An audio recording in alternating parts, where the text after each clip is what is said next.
Welcome to my teaching demonstration. My name is Carmen.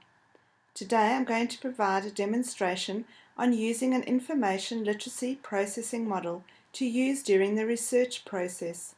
This model, commonly known as the Big 6, was developed by Mike Eisenberg and Bob Berkovich. Although this model was developed a long time ago, it's still useful today. Many models have emerged based on this Big 6 model. Some models have more steps, and Mike Eisenberg even has a 3-step model that is useful for introducing very young students to the research process. The hypothetical scenario and audience for this lesson is a teacher librarian teaching this lesson to a group of Year 5 students at the beginning of the school year. It is assumed that the students are struggling with research and are feeling overwhelmed and anxious about doing assignments. Teachers have commented that their assignments are not of a high standard, as many students are not understanding the purpose of the task and they are off topic, and many students are submitting work that is being copied from unreliable sources on the internet. This would be the first lesson in a series of 7 lessons. The first lesson that you will see today would be the introduction of the Big 6 model, introducing the whole process as a step-by-step model to follow when doing research, and then the lessons that follow would focus specifically on each step. So for example, step 1 is task definition. So subsequent lessons would be looking at various ways of defining a set task using brainstorming ideas, KUL charts or concept maps. Each step will be looked at in detail, covering all the necessary components to ensure students produce assignments that are meeting the criteria that has been set. For today's demonstration lesson, the group of students have already had instruction on how to fold a mini booklet. This will be used as their assessment activity.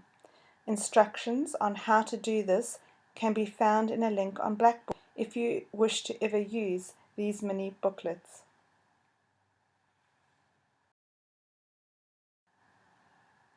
The purpose of this demonstration lesson is to introduce students to the 6 steps needed when solving a problem for an inquiry-based assignment, and they will demonstrate their knowledge at the end of the lesson by completing a mini booklet listing the steps that can be used as a reference booklet when they next need to do an assignment. Help! I need somebody help, not just anybody help. You know I need someone help. Hello Year 5s, it's the beginning of another school year and you will be expected to complete a number of assignments throughout the year. I hope I will be able to help you with today's lesson. With a show of hands, show me if you feel confident about tackling an assignment that you've been asked to do.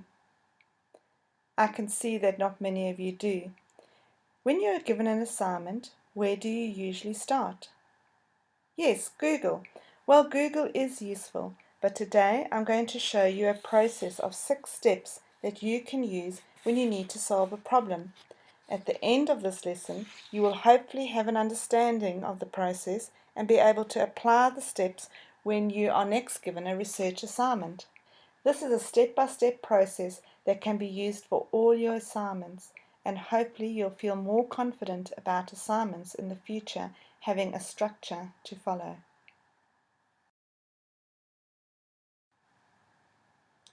The first step is task definition. Can you think of a time when you were given a task to do and you weren't sure what you needed to do? You need a strategy to get started.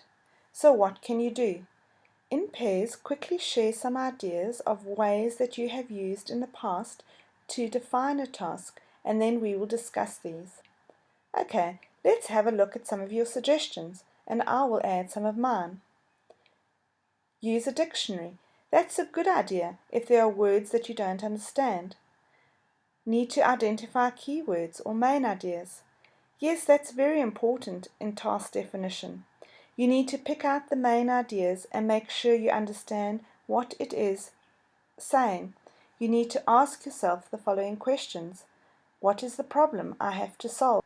What is the purpose of this research? And what do I already know and what do I need to find out? You can do this in a variety of ways that work for you. For example, you could ask focus questions, brainstorm ideas, create concept maps, or use KWL charts.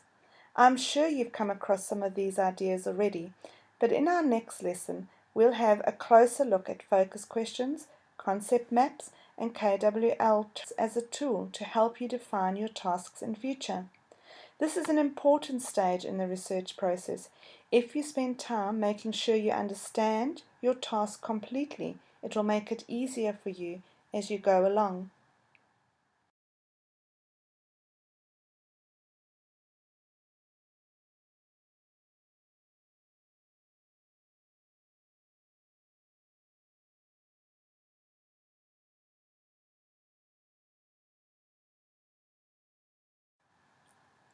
Next, you need to think of all the possible places you could get information to help you with your research. At the beginning, someone said Google, but there are many other reliable sources you can use for your assignment. Step 2 is information seeking strategies. In 60 seconds, write down as many possible sources that you could consider when you're doing a search assignment. Okay, let's see what you came up with. Did anyone think of 10 or more sources other than Google that you could use? Well done, one of you. Let's hear them now. You can obtain information from other people, teachers, experts in a field, through interviews and from organizations. You can use print resources such as books, encyclopedias, charts, magazines, journals, maps, or digital resources such as the internet, emails, or blog posts. Other resources could include watching a movie or DVD, listening to an audio, and you could even visit a museum and get information. As you can see, there are many other sources that can be used, and it is important to determine what will be best for you when doing your assignment. It is also a good idea to use more than one source when doing an assignment. Does anyone know why? No one. That's okay. I'll tell you now. We need to do this because if you don't know much about a topic, it's important that you don't just believe the first thing you read. You need to check if the information is valid and accurate by checking a variety of sources. Now that you know there are many different places to get information from, you have to be able to search these sources effectively. This is where you need to know how to use a content page, indexes, how to skim and scan for information, and how to use navigation tools. In the lessons that follow, we will revise these techniques as you have already learned some of them, and I'll show you some tips that you can use on the internet to narrow your searches so that you get the best possible information and you don't need to sift through a whole lot of irrelevant information. As an introduction to these tips, we'll watch a short YouTube clip now. We will have more opportunities to practice these tips and look at others during a lesson in the coming weeks. At this stage, it is also important to record where you get your information from to use later when you make a reference list at the end of your work. Step 4 is use of information. Now you have understood what you need to do, you have found information that is useful from various sources, but now how do you use this information? This is where your skills in note-taking come into practice. Think about headings and topic sentences. You need to have a structure and sequence. What tends to happen at this stage is that you copy and paste information and think you are done. You need to paraphrase when taking your notes to ensure that you aren't just copying someone else's work. Who knows what it's called when you simply copy work and try and present it as your own? Yes, plagiarism. I know you've heard this before, but it still seems to be an area that many of you need practice in. When you're using someone else's information and ideas, you can't present them as your own, so you need to make sure you don't copy word for word. Who can remember how we can exactly use word for words in our assignments? Yes, if we quote it and then reference where we got it from. Well done. It's important to cite all your sources. What does it mean to cite your sources? Oh, I see you've forgotten over the holidays. Well, we have to include a reference at the end of all our work to acknowledge where we got our ideas from. We'll look at this again in another lesson, and I will remind you of the online referencing generator we use at our school. Step 5 is presenting. Sometimes you are told how you need to present your information, but other times you can present your information how you wish. With your partner now, write down as many ideas of different ways you can present information. The most popular is always PowerPoint, but I would like you to think of other ways you can present your information. Okay, time is up. Let's see how many different ways you thought of. One at a time, write your ideas and I will write them down. As you can see from the list, there are so many other ways other than PowerPoint than you can use to present information. When we do our first assignment, you will get to choose one of these other ways when presenting your information.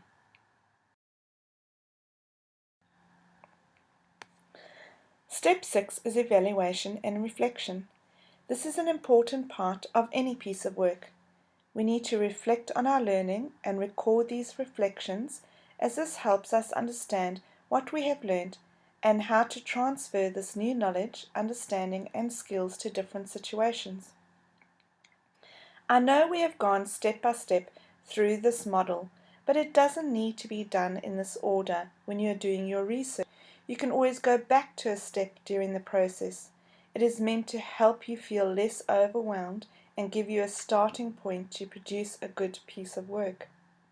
As a quick reflection on today's lesson, before we do our activity, please write down one new thing you've learned today and one thing you're still unsure of and would like explained again. I will collect these, and next lesson we will address anything that needs to be explained again. For your activity today, I would like you to use the mini booklets we've already folded and made.